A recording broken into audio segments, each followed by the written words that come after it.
Can you believe someone would fine me for having flowers?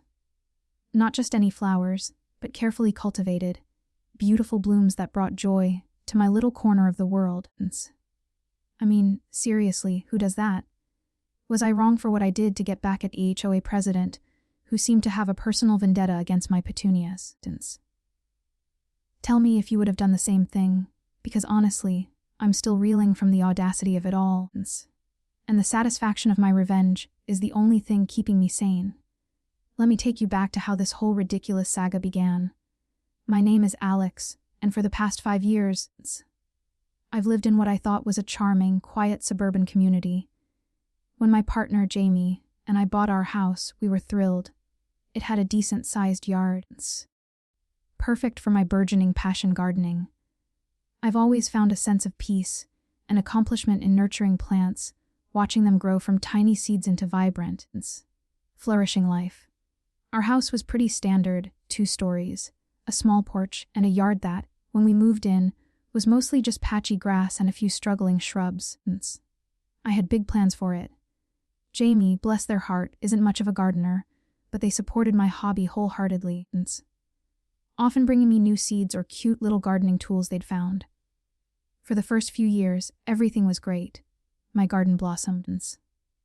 I started with a simple flower bed along the front of the house, filled with cheerful marigolds and petunias, then expanded to a small herb garden by the kitchen window, and eventually, a more ambitious perennial bed that included hydrangeas, lavender, and even a few roses.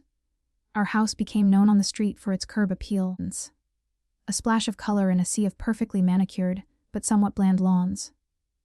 Neighbors would often stop to compliment my work, asking for tips or just admiring the display.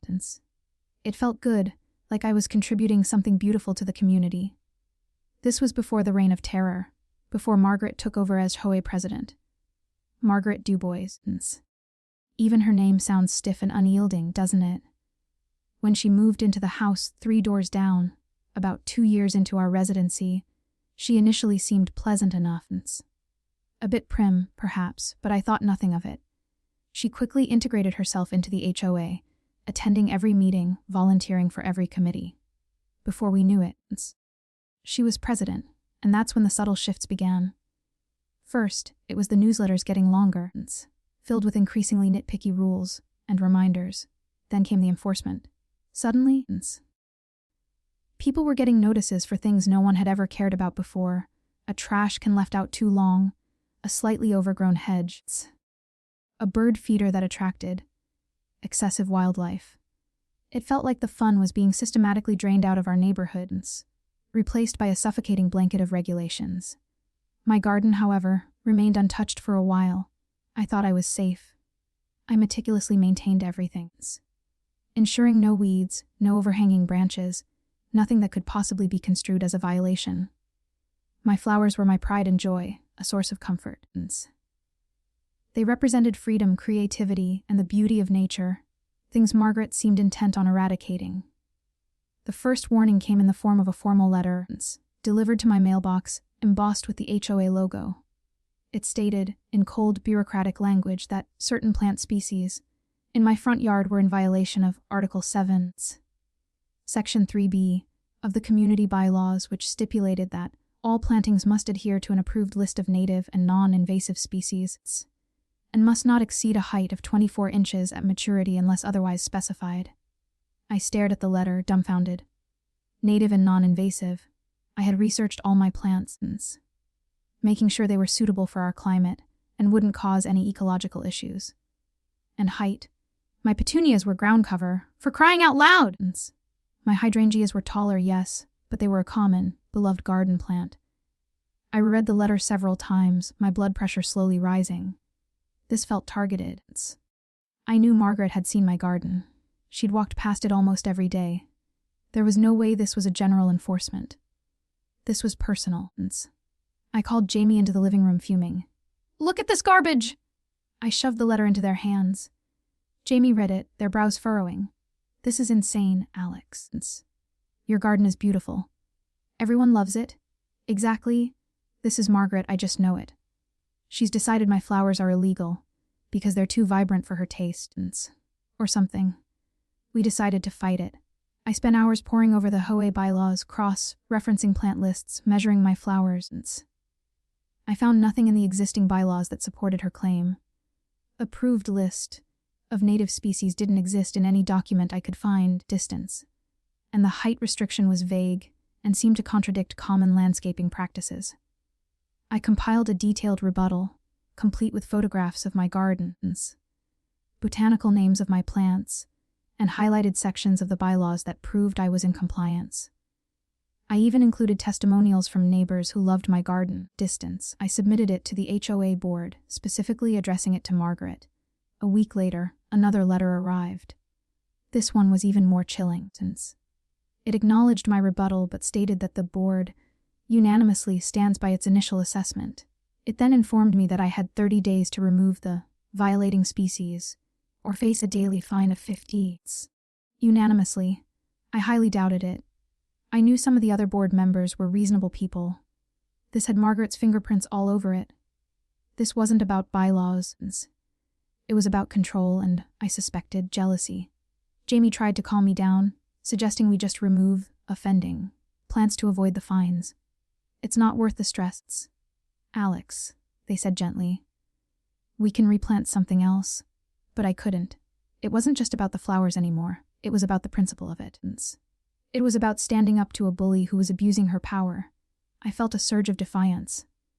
My garden was a part of me, a part of our home. I wasn't going to let Margaret dictate what I could and couldn't grow. I refused to remove them. The fines started coming, the 50 a day. First one, then two, then a whole stack of them.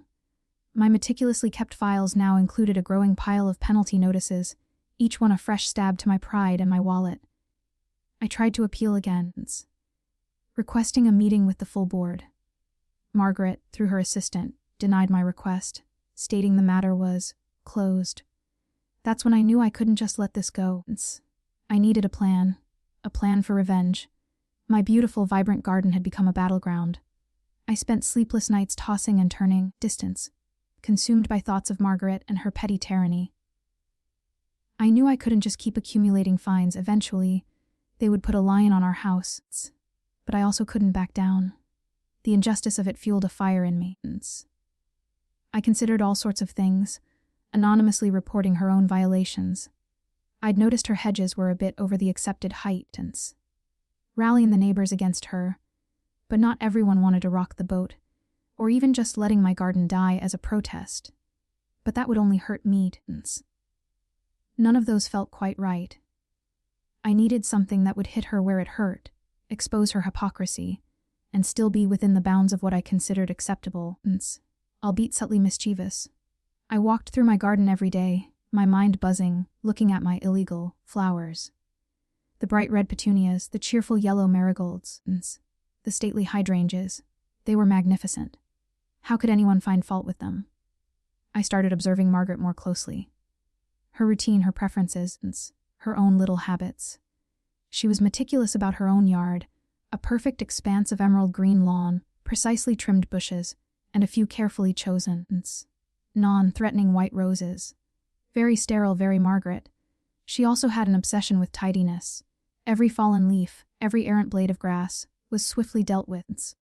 Her house was, in short, immaculate to an almost oppressive degree. She was the queen of appearances.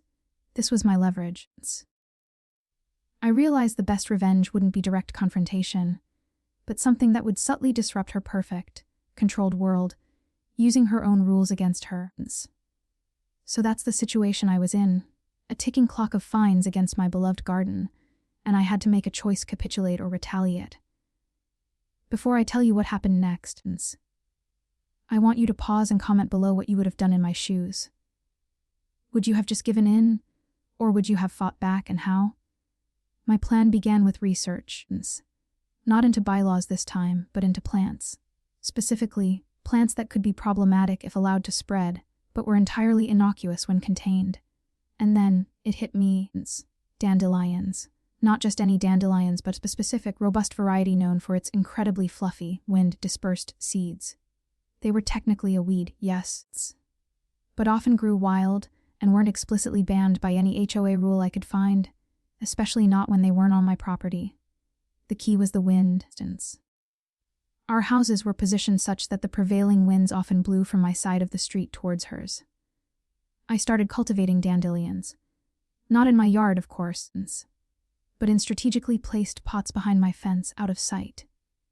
I let them grow, allowed their sunny yellow heads to bloom, and then, crucially, I waited for them to go to seed.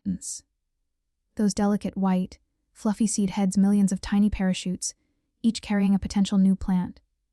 I monitored the weather forecasts, waiting for the perfect confluence of a sunny, breezy day. I knew Margaret had her weekly gardening service on Fridays. They would mow, trim, and make sure her lawn was pristine. This was my window of opportunity. The Thursday night before Margaret's lawn service, under the cover of darkness, I put my plan into action. I had prepared several large plastic tubs filled with mature dandelion seed heads.